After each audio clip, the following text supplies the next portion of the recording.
Hi guys, today I'm going to be teaching you how to use After Effects in only 5 minutes. So let's get started by making a new composition where you're going to be able to change the dimensions, the frame rate, and the duration of the edit. You can make it 1 by 1, 16 by 9, 4 by 3, and you can make it 15 FPS, 30 FPS, 60 FPS, whatever you want. Now, to import the pictures, videos, or audio that you want, click on File, which is in the top left of the application, click on Import, and then click on File. So for me, I'm gonna import this picture. What you imported will then appear in the left-hand side of your composition, which you will then drag to the middle or to the bottom left of your composition to be able to work on it. In order to utilize After Effects more efficiently, you have to learn the following shortcuts. So first, click on your file and then press S on your keyboard. This will mean scale, which is good for zooming in and zooming out of clips. Next, press P on your keyboard. This means position. The value on the left side is the X position, which will allow you to go left and right, and the value on the right side is the Y position, which will allow you to make your clip go up and down. Next, click R on your keyboard. This means rotation. It will allow you to rotate your clips 90 degrees, 180 degrees, negative 90 degrees, whatever you want. And then, lastly, we have T, which means opacity. So, this is good for fade-ins and fade-outs to make your clip more nice.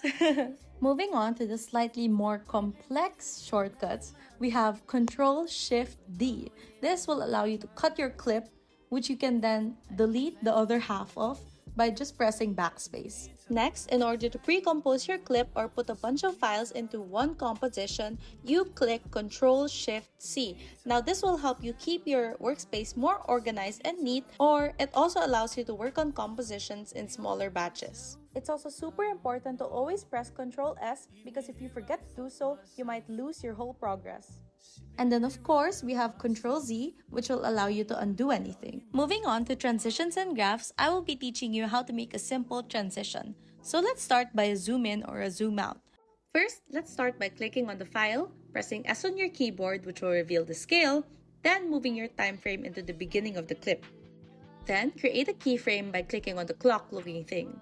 Go to the end of the clip and click on the keyframe symbol on the leftmost part. Go to the beginning of the clip and change the value by either dragging it to the left or right, or just by typing in the value that you want. For this, let's just do 200. As you can see, the picture will then look bigger, and if you play it by clicking on space, you will see it slowly zoom out. In order to make it look better and faster, highlight the keyframes, click F9 on your keyboard, which will easy ease the clips. If this doesn't work, right-click on the keyframe and go to Keyframe Assistant, where you will select Easy Ease. Once your keyframes are easy eased, click on the graph adjuster right there and adjust your graph to look like this. If your graph doesn't look like this initially, you may fix it by clicking on the icon beside the eye and switching it to the value graph. Now let's play the clip again and you will see that it looks much better than before. Next, let's make an out transition with position. Click on P, then right-click on the values and separate the dimensions. Let's make it go down. Make a keyframe in the beginning of the clip and the end of the clip and increase the value. Easy ease, edit the graph, and now you have a whole clip. In short, to make transitions, add 2 keyframes, change the value of the beginning or the end keyframe depending on whether it's an in or out transition, easy ease, and graph. It's pretty easy once you get the hang of it, so just keep practicing. So if you want your edit to look a little bit more interesting, you can add effects to it, which can be found on the right side. So here you can find blurs, sharpens, color correction, Sapphire and BZC if you have the plugin, Twixter, which is good for velocity, it's also a plugin, and a bunch of other effects. So you can take your time going through these effects as you might find some that you will like. Now let's take a look at layers. So if you go to the top left of the application, you will see layer. Go to layer, new, and then you will see a bunch of things that you can add.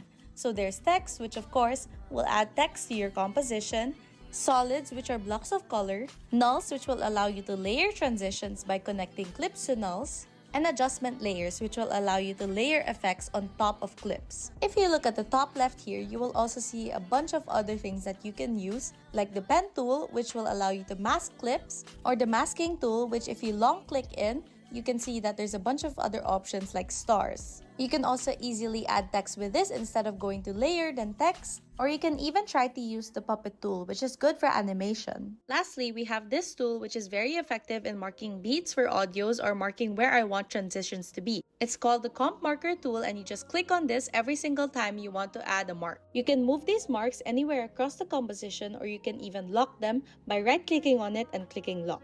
And that's it. So once you're done with your edit, just go to File, Export, add the render queue, and then you can change it to whatever settings that you want, and then press render.